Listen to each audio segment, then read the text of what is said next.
Civilization is a vulnerable thing, a whim of circumstance. At any time, the smallest flap of a butterfly's wings may set catastrophe in motion. Haran, an entire city wiped from the map. Those left behind there did not stand a chance. The world's greatest minds came together and found a vaccine against the Haran virus. Finally, mankind had prevailed against the disease. But people always want more.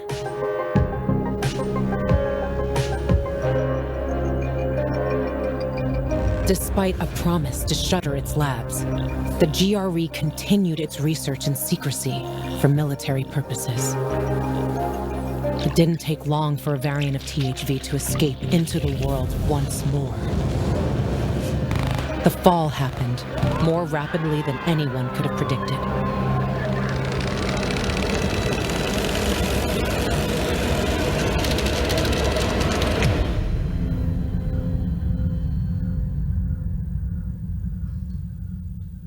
The few who survived now live in small enclaves, the only means of contact between distant human settlements are lone individuals, brave or desperate enough to travel on their own across dangerous wastelands. They are known as pilgrims. Somewhere on the map, one city is still standing. A city isolated from the outside world. A city with special rules. Now, it's the last bastion of humanity. A chance for us to learn from history. And for once, make the right choices.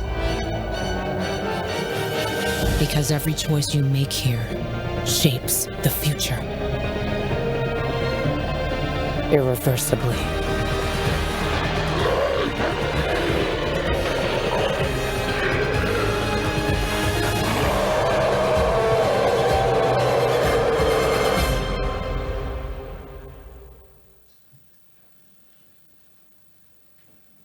Hey, hi, hello, everyone. How we are feeling today after yesterday's party? Is okay? Great.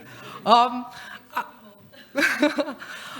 super happy that so many of you come here today.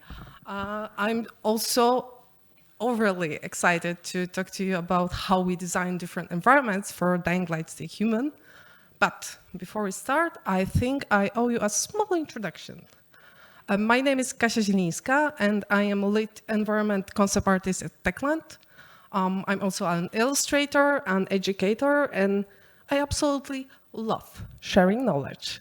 I started working in the game industry 12 years ago as a first-year architecture student when I started in small indie game project. And to tell you the truth, back then I had like very blurry idea what concept art was, because online there wasn't that much information. And back then we had forums, which I know it sounds like an ancient times, but that's how it was. And within my career, I have been lucky to work across a variety of projects, from casuals, free-to-plays, card games, board games, double A's, triple A's, you name it. And there is one thing that I learned, and one thing that I really believe is that designing worlds is creating places that we would like to visit with characters that we would like to hang out with. And we, as a game developers, has very unique chance to build these worlds and share them with people. And those process of making games are quite complicated ones, right? And for Dying Light to Stay Human, it's not a difference. I will talk through creative pillars for our projects, how we translated them into the art direction, to environments. I will also talk about how gameplay and parkour influence our day-to-day decisions. And I will also talk a little bit about how we work. And by the way, we are hiring also for the concept art department, so you might be interested in that. It would be impossible for me to talk about Dying Light game without referring to the title. And Dying Light, as one of its meanings, is about the moment when the day turns into the night. So having the contrast in the environment was quite important for us. And we even took this idea and pushed it a little bit more. And the day is for the people, and the night is for the infected.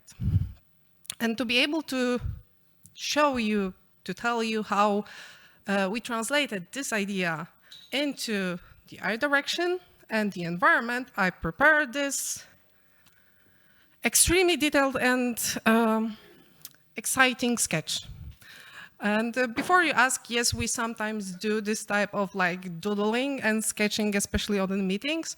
So everyone like understands and we are on the same page. It basically means that the ground level, the street level, is the dead old world, and the rooftops are life, the new world that is basically built on the top of the ashes of the old one. And from the very early on, we are thinking about how to visually build this contrast. Like, for example, here, we're thinking about like how the colors and the lighting can work. And if rooftops are about life, maybe we should have the greenery on the rooftops. And if so, does it should be like done in very realistic way, or maybe we should stylize it so it really shows that it's a different new world. And same for the street level. We are asking like a lot of questions. Does anything left there after 20 years? Or maybe everything is covered with mood and barely recognizable? What's worth mentioning in here is also that we are thinking about different color gradings for the areas. And we ended up implementing a special color grading for the street levels. So when you go up and down, you see like clearly there is a difference in the tone of the colors. And after we settled what we wanted for the ground level and the rooftops, we also needed to think about the transitioning area. So basically, for a city, it means interior. And we started to ask the very same questions about how many elements we want to have in this interior, if there's anything left. We also were thinking about like second option, that is more like a destroyed and abandoned, and having a conversation about how materials changed in time could be a separate lecture. You know, like concept artists and environment artists, there are this crazy type of people that can stare at a piece of the concrete for extended amount of time and analyze every inch of it. But yeah, back to the interiors.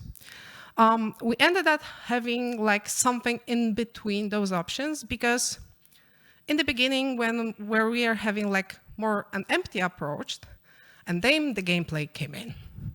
It was quite off when we had like a super, empty area, but people left this one special colorful bag, which for the gameplay means like a chest loot. So we ended having like more elements, so it looked more natural. And here's like another example that is an exception from it. We have some areas in the interiors where the infected stays during the day. So it was quite logical that people less likely would go there and loot the area, so we could have like more elements, more furniture, but also more color accents in there. And gameplay-wise, in this area, the player can find even better loot. And here's the second example from our fashion shops. I would like to talk about a little bit how we work with concepts in the Techland team. Our work is not only to prepare the final image that you can see on our station, for example, but we also gather in the document that we like to call executive presentation, all the material that we gather through working on this concept, like all the references, all the inspirations, or any types of material that could be useful to execute these concepts. There are two reasons for that. First of all, we as a concept artist spend a whole amount of time on working on them. So having like a one place where we gather all the research and all the information, it's quite helpful if we want to go back at something that someone done, I don't know, like a year ago. But it's also super easy, cool, when you want to just send your concept to the outsourced team. So you can just pack the one document with maybe high-res concept and just send it over. Modern dark ages. The second pillar for Dying Light to stay human. And by the way, I must say that that was the thing that made me want to work in Techland, because I haven't seen anything like that before in the other game. But what does it mean, modern dark ages? Basically, after the fall, all the technological and the cultural progress of the humanity is vanished. And the people needed to find another way of living. And it's fair to say it's somehow, we as a humanity, reversed back to the dark ages when we just fight for the survival. European architecture. As an ex-architect and urban designer, I'm quite excited about this part because we spent like countless amount of hours analyzing different types of references. And I have like few points about it as a summary. First of all, if we look like modern European cities, there's a reason why they look the way they look. In the ancient and medieval times, they were often placed on the trading routes or on the riverside because of transportation reasons. And often these cities were surrounded by small villages that grew and developed within the time. And after some time, the main city was like absorbing all of those small villages. And because of that, nowadays, many of those districts in the European cities are named after those villages that were there before. And having all that background information, we are able to mimic this city in the Vildor. As you can see on the map, we have like a main river, like a city center, and according all this type of the districts that are connected with different streets, squares, and all that kind of stuff. And also having this information, we were able to go with the detail a little bit smaller. So for example, we were able to design different types of city furniture, which is strictly connected, its design, to how wealthy each of the district is. And same goes with different types of street signs. When you want to create a believable European city, you need to know that you need a variety, big range of the styles in terms of architecture. We knew that we will need like something like 18th and 19th century architecture, some types of more industrial ones, but also very modern, full of glass skyscrapers.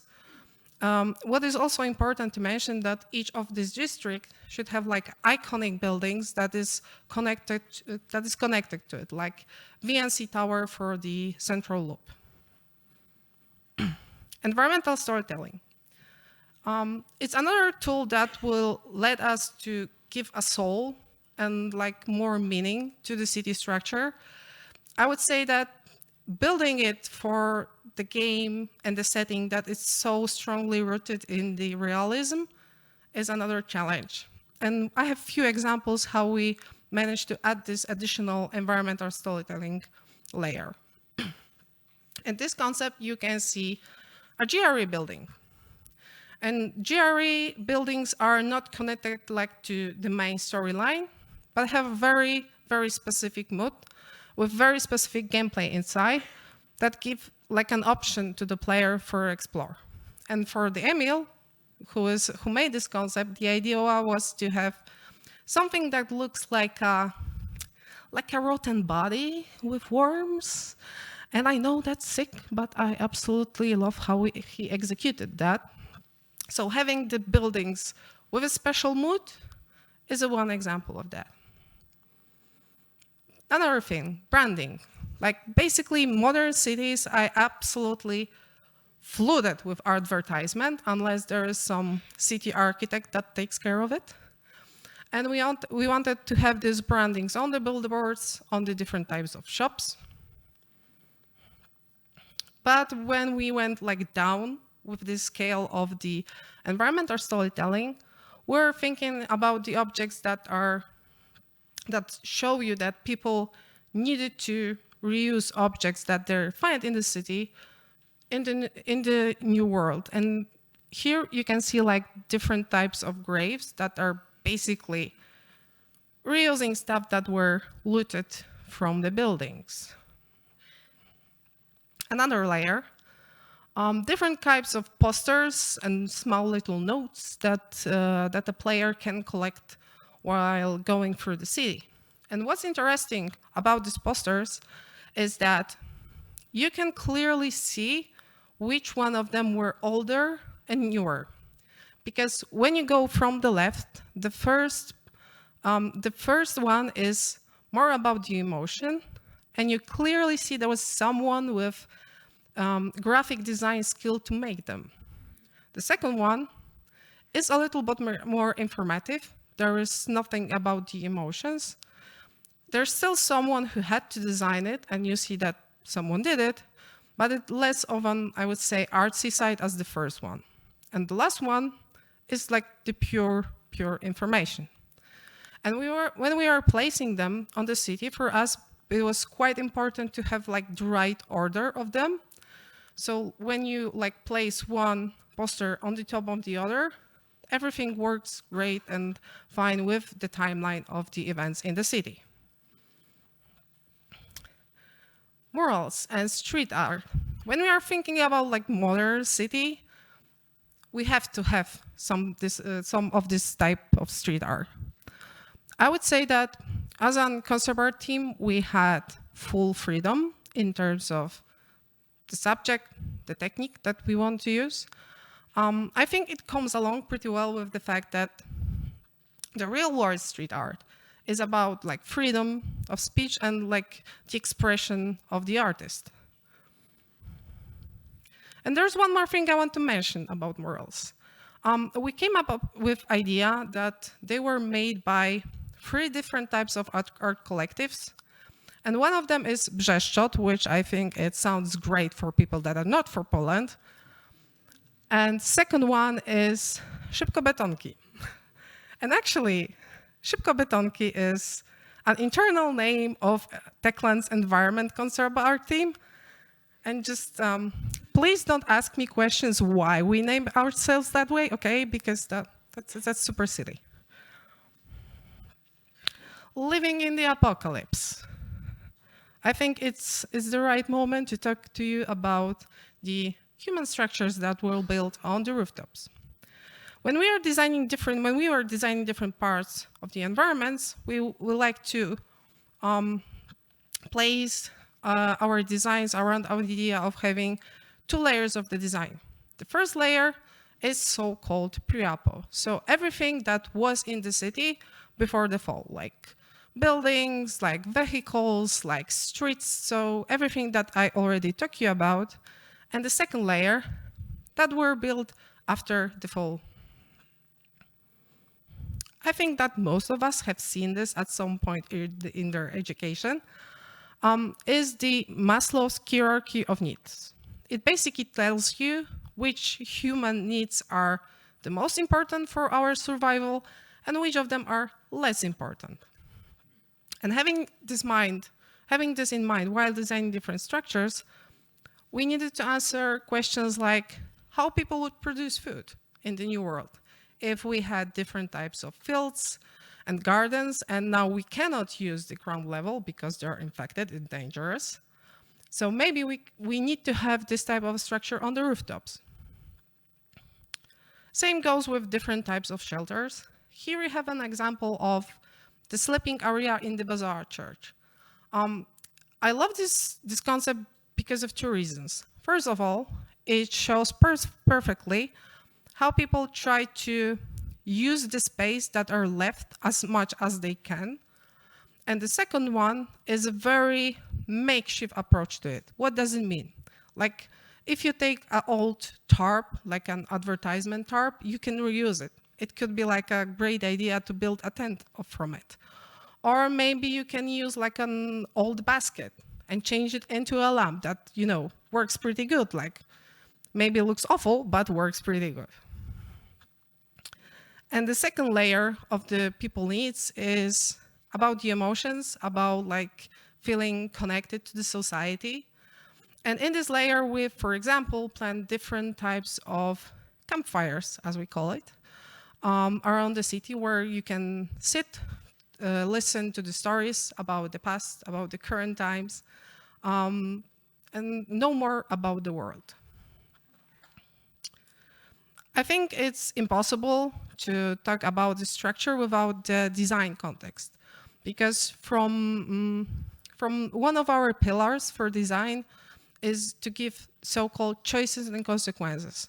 It basically means that depending on the choices that the player make during the game, the skyline changes. Like, you can assign a certain part of the city to a certain fraction. And if you think about it more, having those structures that completely change the skyline, it's quite expensive, right? In terms of meshes, in terms of materials, in terms of performance, and anyone in here who's currently developing a game for 2 generations of consoles, I think you know what I'm talking about.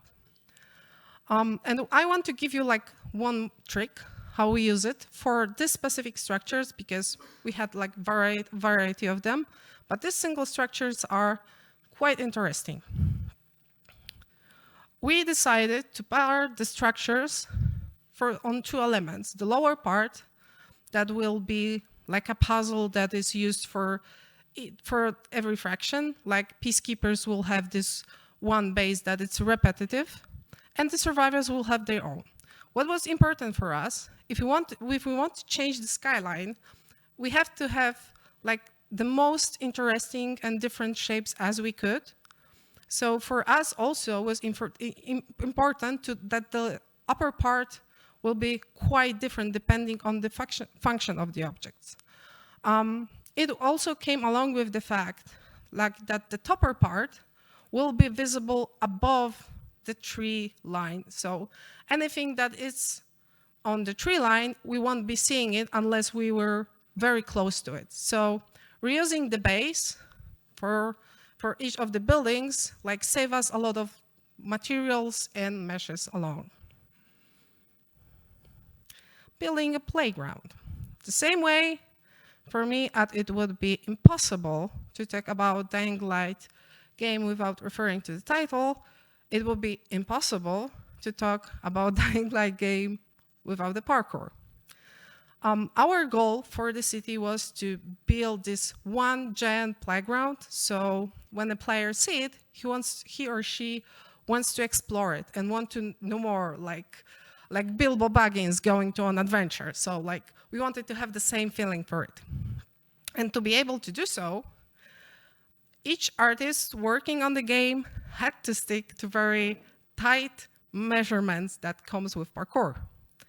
And to be able to do so, we need to have like a very, very close connection to the level design team, like to help them with their prototypes and like inspire them with different ideas how to use their prototypes. But talking about the parkour and all the nitty-gritty details could be super long, so I prepared something that will let you know how we were thinking when we are designing the environments. And we will start in Old Villador. That is the first district that we encounter as a player. And what the players see? Oh, whoa, I can go on the roof. Like the ground level is dangerous. We should go up. And what the concept artists see? The land of the ledges. Which basically, that each element that I marked as orange is a possible ledge for a player to grab it and climb on the top of this element, depending on the context. And what I mean depending on the context? When we look at the right side of the picture, where you have advertisement pole, it has like a 2 ledges, and it doesn't need any additional element for a player to run there, grab the ledges, and climb on the top of this element.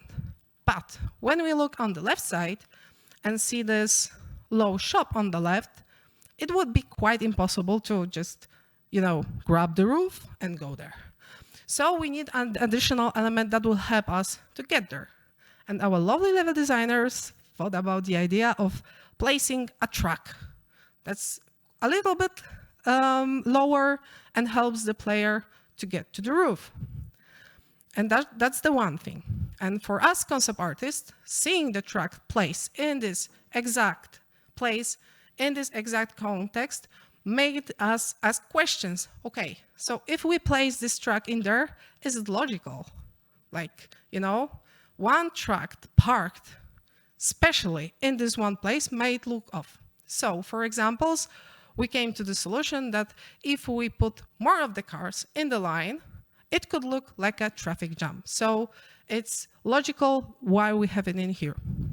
When you look at the yellow arrows, it basically tells you a possible directions for the player. But let's move on. We are on the track, and what the players see? Oh, it's this interesting building on the right. I could go there. And what the concept artists see? The land of the ledges. So again, different areas that we can grab, but also different different places that we could go. But there's another layer, the same way as if with the track that I told you in the first slide. Here are the chimneys with the 2 layers. And when our lovely level designers told us we want to have this high chimney with these ledges, we needed to ask ourselves, does it look good in the context? Does this high chimney looks okay on such low buildings? And if so, we are in a good place. If no, we should propose something better, like some better visual solution. Also, if you see there's like a small round sign on the corner of the building, it's quite important in terms of like thinking about the objects that we cannot grab. So for example, designing something that is round and like by logic, it would be like really hard to grab it, made us design like to have, this vision of real city with advertisement, but at the same time having something that builds that storytelling, but it's not grabbable for the gameplay. But let's move on. We are on the roof of the small shop, and what the players see? Oh, that's cool. I can go on the left, and I can go on the right. And what the concept artists see? I think you might already know the answer. Land of the ledges, and the directions that the player can go. And again, having known that, we also need to ask ourselves if the elements in the environment have a logic. Like, you can see there is a yellow beam on the left that is placed on the building crane, and we need to ask ourselves if having a crane in this specific place is logical. If no, maybe we should have like build some type of environmental storytelling around it. So they are building something in there and moving things from the left to the right. So having this in the environment feels good. Also, when I look on the lower part, there's this pile of the ground. For me, because I know this game, it means that I can smoothly run on it, grab the ledge, and I'm already on the roof. Or I can just jump on it, so the jumping will be safe. Let's move on. We jumped on the beam, and we are going further. What do players see? Oh, there is this cool object on the left, the building. I may go there. And what do concept artists see? You know the answer. The land of the ledges. And again, I haven't even marked like all of the small ledges in here because it will be like full orange. But you can feel the sense of the logic. It's just repetitive. And again, as a concept artist, besides of these ledges and possible directions to the player, I might add some elements that are special, that have a special need in this environment. When you look closely, you see these red trees in there. And there's a reason why they are much higher than the other trees around, because gameplay-wise is an area with a special natural look. And when I, as a concept artist, look at this picture, I know that there is a reason why this element is placed there. Okay, here we go. In the description of this lecture, I promised you to answer very important questions. Question why there are so many goats in our game. And here I am to explain it. And for those of you who aren't familiar with the subject, here is a brief introduction. In Dying Light 2, Stay Human, we have city emblem with goats. Sometimes one of those goats would like to go on an adventure. We have goat patterns in the city bus. We have a goat construction company. We have a goat soap. We have obviously lovely goats. We have tiny little goat on the background of the main menu. We have some interesting posters with goats. We also have goats in the street art, and these are just a few examples. And I think it's some kind of a tradition in Techland that the concept art team, it's, you know, getting hyped about one particular animal. And for goats, the story was like that. Anya, who is sitting here in the first row, told us a story about her friend having a goat. It was extraordinary goat. Her name was Penelope. And we started like quite easily on our daily meeting joking about the goats. And you know, with time, we just started to add them on different types of concepts, on different types of textures. And basically, no one stopped us. Conclusions. I was thinking about how to end this talk because I talked about so many different things. It would be like quite hard to just simply summarize it. So I decided to do it differently. And I want to give the biggest shout out to the Techland team. Without like our lovely environment concept artists, level designers, level artists, 3D designers, programmers, animators, like tech artists, and every other department, I won't be standing here sharing with you all the knowledge and all the environments that we made. So I just want to say that I'm super proud that I'm working with you, and I absolutely can't wait to show everyone what we are currently working on. So thank you.